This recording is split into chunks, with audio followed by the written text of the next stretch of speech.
truth movement. They may not be able to come up with a definitive story of what happened, but I think we've got enough evidence to demolish the official story. And if that's the case, we need to continue. What was the aim? Why are we in the Middle East? Why did they use 9/11 as a pretext, a false cause, and a lie to get us involved in the Middle East? We need answers to these kinds of questions. The 9/11 Commission report, it's the biggest insult and slap in the face of the American people that has ever been offered anywhere by anyone. This, David Griffin called it a 571-page lie. He said there isn't a word of truth in it, and he's absolutely right, because truth depends on context, and the entire context that's created in that book is myth, and more myth. That is sacred story designed to influence people's social behavior and their idea of themselves in the world, but it has nothing to do with fact. Myth can be true. Not all myths are false. If we're going to continue to call ourselves a free and democratic society, there must be answers, there must be accountability. Somebody has to be held accountable for what actually happened on 9/11.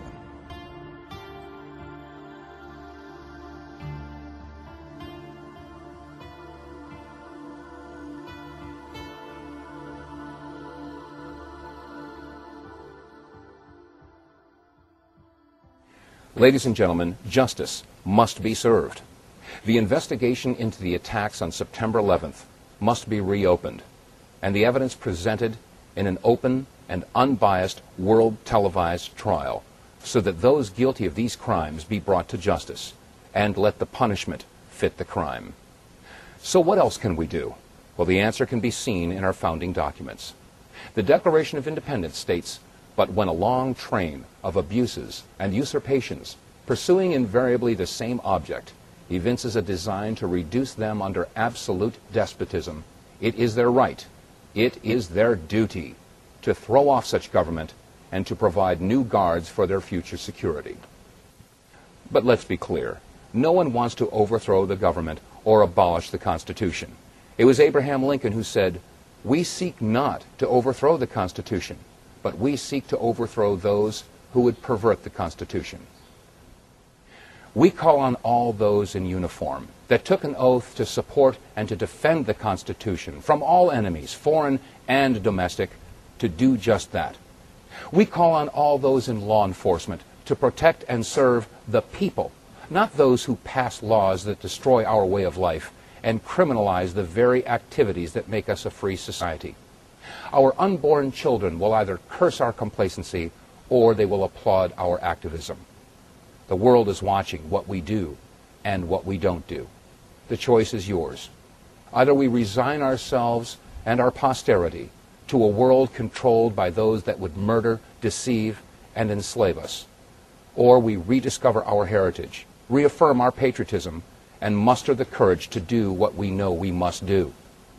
If we don't, we never again will be able to call ourselves the land of the free and the home of the brave. We can do it. We must do it. And we will do it. I'm Dave Von Kleist.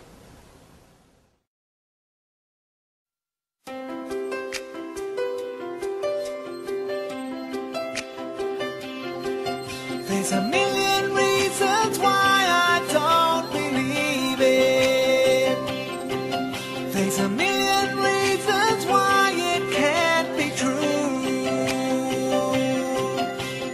Open fire can't melt steel. It's not hot enough. It's nothing new, it's not a mystery. Check out the Reichstag, Germany. There's a million questions still remain unanswered. There's a million questions still to be resolved. Out of 19 Muslim guys, 7 still remain alive. It's nothing new, it's not a mystery. Check out the USS Liberty. 9/11, 9/11, what went down with Building 7? It's a mystery to this day. The building fell with such precision.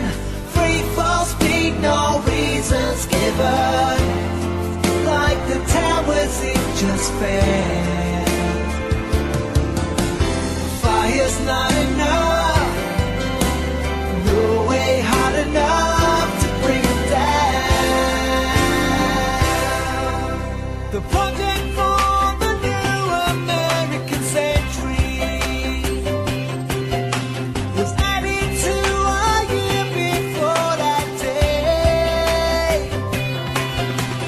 states in order to proceed.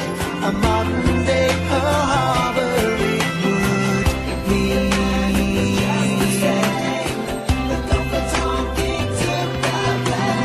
9/11 set them free. The project for the new American century. Cold War back through WMD. 9/11, 9/11. What went down with Building 7? Ever since that fateful day, our civil rights have disappeared. A global fascist state draws near, and our freedom slips away. And they don't give a stop.